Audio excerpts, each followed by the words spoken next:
We're back with our 9 News medical expert, Dr. Payal Kohli, to talk about another TikTok trend. We love our TikTok trends here at 9 News at 3. This one is fiber maxing.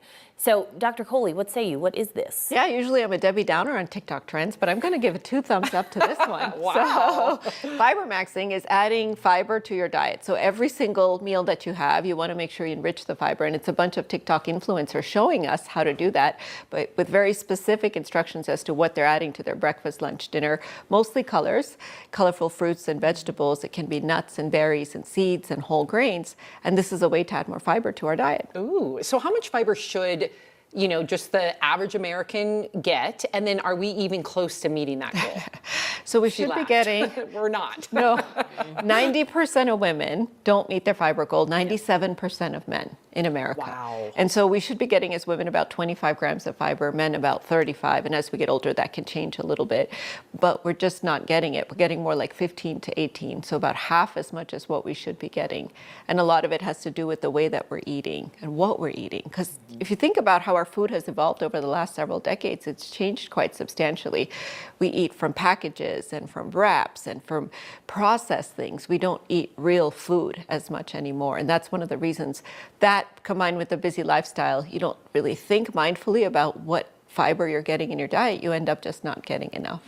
I knew I was not getting enough fiber in my diet when I couldn't go to the bathroom as frequently and often as I would like to. That's Sorry real. for the TMI. That's real talk. Right? Isn't that a sign? That's a very good sign. So if you're having irregular bowel movements, you're constipated, you're not going pretty much every day, which what most of us should be doing, that could be a sign that you're not getting enough fiber. Now, some people won't have any signs at all that they're not getting fiber. They just have higher risk of heart disease.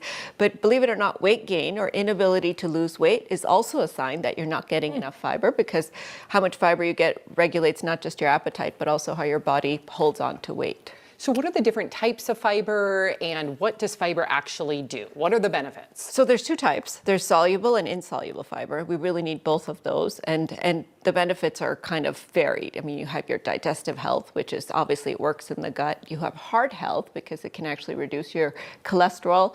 It can reduce your risk of heart attacks and strokes. It can regulate your blood sugar, regulate your weight. It can help with so many different things. So fiber is really, really important to well-being, but there are 2 types, and you want to make sure you try to get both types. So there's the insoluble fiber. That's the one that doesn't dissolve in food. That stays in our gut.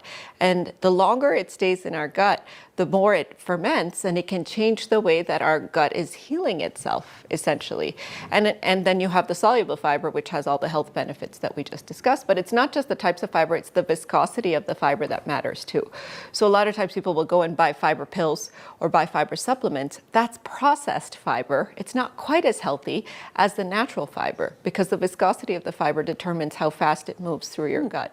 And essentially what we want, ladies, and again, this might be a little bit graphic, but we don't want our stool sitting in our colon too long, because when it sits there, it creates toxins and it creates cancer. And we know that colon cancer, is increased in people who don't consume enough fiber. So you want that stool to make its way through as quickly as possible. But I know so many people who do rely on, you mentioned the supplements, right? The Benefiber and the Metamucil and all of that stuff. So you're saying that's not a good option. I'm saying you should have natural sources of fiber. Now, if for some reason, whatever reason, dietary restrictions, food allergies, like some of my family has, you can't get that, then you may want to reach for the supplements, because you do need that fiber. But in general, you can make the mistake of taking too much fiber or taking the wrong types of fiber.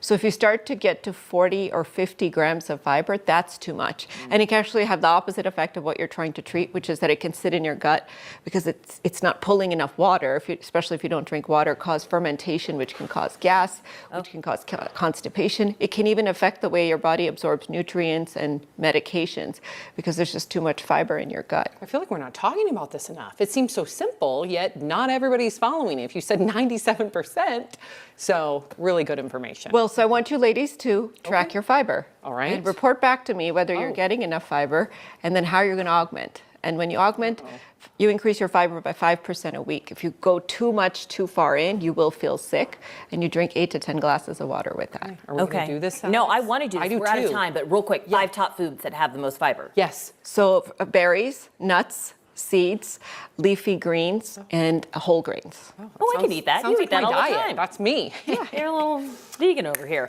Okay, we got this, Dr. Kohli. We shall report back. Thank you, Thank ladies. you. Thank you.